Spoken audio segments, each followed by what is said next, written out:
What is good, YouTube? JB here, back on Madden 16 Ultimate Team with another episode of my How to Make Easy Coin series. Basically, these are videos where I show you tips and tricks on how to make coins off the auction house so you don't have to spend money on packs or in this game mode. Now, we got an awesome response to yesterday's video, and what I'm basically doing is I'm looking for snipes, looking for cards to flip on the auction house, using a very similar method to yesterday's video by searching up cards that fit in sets. But in this video, instead of focusing the captain sets, I'm going to be focusing on the gold warehouse sets. Team by team, I'm just going to go down the list, and I'm looking for cards that are selling low, and basically you buy low, sell high, but the highest you can sell is actually lower than the next closest buy now. And the way I like to do it is I always like to flip cards by buy nows. It's the fastest, easiest way to do so, and that's how you kind of know that you're not going to get stuck with the card. Here, this Joseph Randall, I actually expect him to sell pretty quickly, and the reason why he's a really good card is because he double dips in both sets. He actually fits in the captain set as well as the warehouse gold set, so cards that fit into both sets, you actually want to target those. If you can find them for cheap, you're definitely going to flip them fast, and most likely you're going to get a good return on your I guess your investment or the amount of money you put in when trying to flip that card. So that's a good thing about Joseph Randall and a bunch of other cards that fit both sets. One thing to keep in mind. So what I'm also doing, again, kind of like yesterday's video, is I'm focusing the cards that are below 75. I noticed while actually checking the auction house more and more, the 75 rated cards are always flooded. The cards that are 75 rated, and this isn't necessarily true for the 76s, but the 75 ones are always flooded. Here we find that Mark Sanchez. I expect him to sell as well because he fits both sets also, so that's really awesome.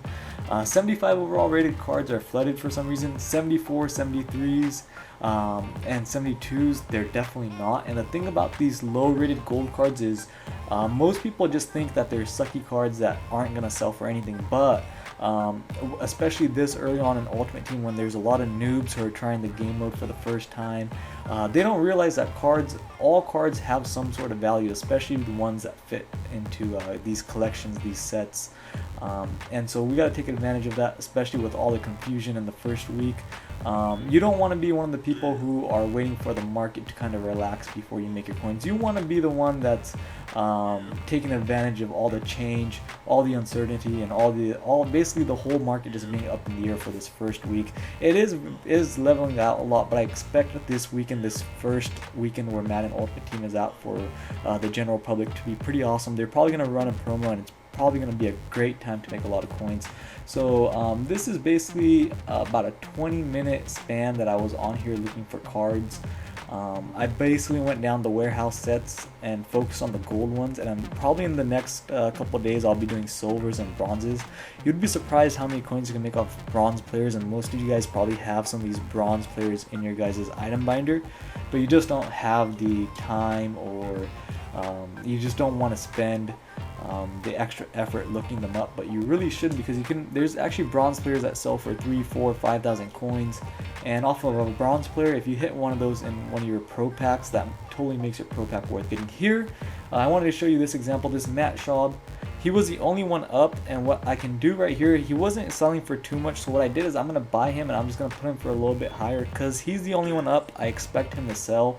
I don't know if that means he's rare or not. I could definitely make the price higher than this, but I'm putting it at around 4,000 to 5,000 coins, just because I know if somebody sees Schwab up for that much, I called him Schwab, but I'm pretty sure it's Schwab. If they see him up for that much, they're probably going to buy it. And there you see already, while doing the flips, that last card Tomlinson sold. It's not LaDainian Tomlinson, it's a different Tomlinson. It was the lineman. He sold already, so that's really good. The good thing about this is you can make about 10,000 coins or so. That's usually what I'm trying to make, and it takes about 20 or so minutes. And then afterwards, while you're waiting for the cards to sell, this is another exact same example. Basically the same thing with Schaub. That was the Ricardo Lockett. Basically the exact same situation where he was the only one up, and we're gonna basically change his price by setting him up a little bit higher. What a game he had in the Super Bowl, by the way. Just gotta throw that out there. You would think that maybe they would give him a little bit more love, but he's only a 73 overall.